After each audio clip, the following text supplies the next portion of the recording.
the Columbus legacy, the Poles. The parish and the immigrant.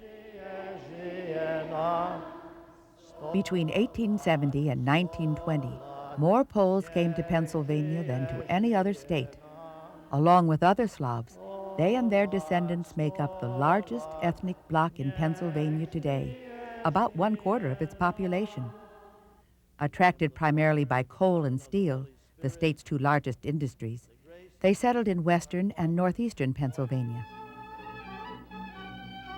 In many ways, Nanticoke, Lucerne County, in the heart of the anthracite region, is typical of the Polish experience.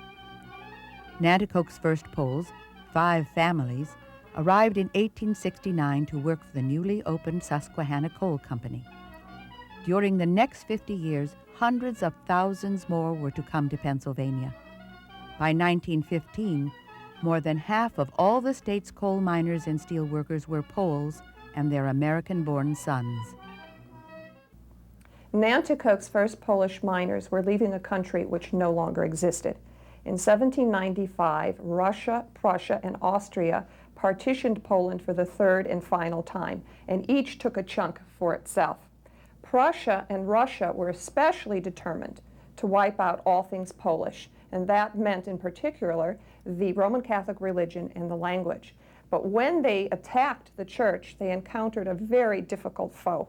The church dominated the daily lives and rituals of the people.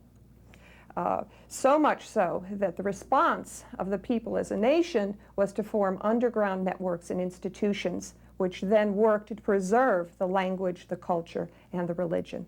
Our Lady of Częstochowa, the Black Madonna, for example, became the symbol of the Polish people and helped to unite them in this time of stress. Given this history, it is not surprising that the church should play a dominant role in the lives of Polish immigrants in America. Here, in a Protestant country, the threats to Polish culture were equally great. Only now, freedoms and opportunities unheard of in the old world threatened that culture. But there were also hardships: low wages, deplorable working conditions, poor housing, and discrimination.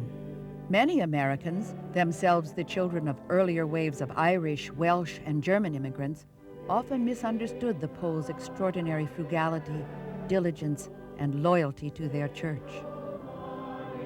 Wherever they settled, the Poles' first priority was to establish a parish, complete with church, rectory, school, and convent. More than a spiritual or geographic institution, the parish was the social center and moral authority of the Polish community. At first, Nanticoke's Poles traveled to St. Nicholas, the German Catholic church in Wilkes-Barre, 10 miles away. In 1872, when their numbers reached 20 families and 24 single men, they sought permission from the local bishop to form St. Stanislaus, one of the first Polish parishes in Pennsylvania. Before they could find a pastor and raise enough money to build their church, they relied on Polish missionaries from Chicago to say Mass in one of their homes. In 1875, they built their first church, a modest structure made of boards which resembled a barn more than a church. Its odd appearance made it the butt of jokes among Nanticoke's non-Polish residents, who would hurl stones and shout catcalls at the Poles as they hastened to Mass. My grandfather formed the Kosciuszko Guard because of the harassment and catcalls and so on. They mounted their cavalry horses and resplendent in their Polish uniforms. They marched down the street with their sabers raised, and nobody threw any more stones at them or made any catcalls or harassed them in any way. As their numbers grew, the Poles founded 2 more parishes in Nanticoke, Holy Trinity in 1895 and Our Lady of Częstochowa in 1901. By 1945, Luzerne County was home to 27 Polish parishes, 18 Polish parochial schools, and 1 Polish high school. The driving force in the parish was the pastor. Many literally ruled their parishes like medieval fiefdoms. Typical was Valentine Bachitsko, the second pastor of St. Stanislaus. Well educated and dedicated, he was loved, hated, and feared by his parishioners. When the priest walked in the door, all the children would gather around, kneel down and kiss his hand. My brother and I just couldn't see this, so when we knew the priest was coming, we would watch. And when he was close to our home, my brother and I used to sneak away just to avoid this hand-kissing type of bit. Under the pastor's leadership, the parish spawned many organizations. The school, of course, came first, usually staffed by one of the Polish sisterhoods, Felicians, Bernardines, or Sisters of the Holy Family of Nazareth. Parishes also sponsored beneficial or insurance societies, newspapers, libraries, literary and theater groups, hospitals, and cemeteries.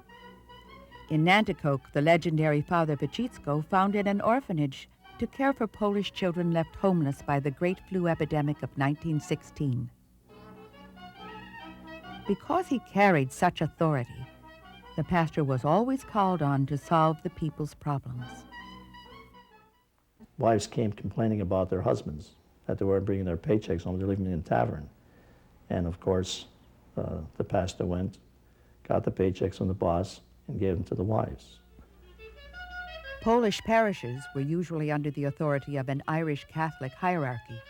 Many Poles viewed this Irish domination as a threat to their identity. They resented Irish control of parish finances, and in general found the Irish form of Catholicism to be quite different from their own. Religious tensions between the Poles and Irish throughout the United States reached a climax in Nanticoke. Father Francis Hoder, the first pastor of Holy Trinity Parish, went on to found the only schismatic Catholic sect in the United States, the Polish National Catholic Church. Hoder and his followers believed so strongly in the identification of Poles with Catholicism, they were willing to break away from the established church.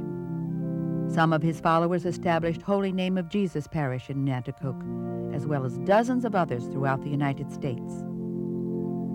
Today, the role of the parish in the lives of Polish Americans has changed. Many of the children and grandchildren of immigrants have moved up and out, opting to blend into the larger American world. But if the Polish parish disappears, can Polish identity and culture survive into the next generation?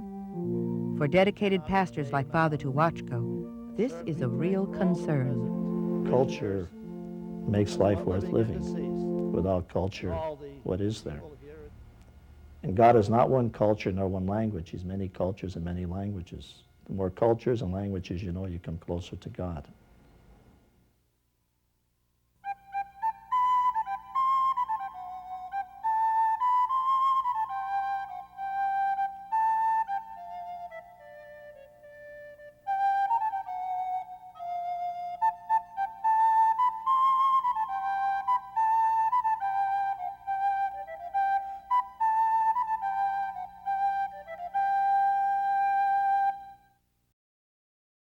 A copy of the program you've just seen can be purchased through Penn State Media Sales at mediasales.psu.edu or by calling 800-770-2111.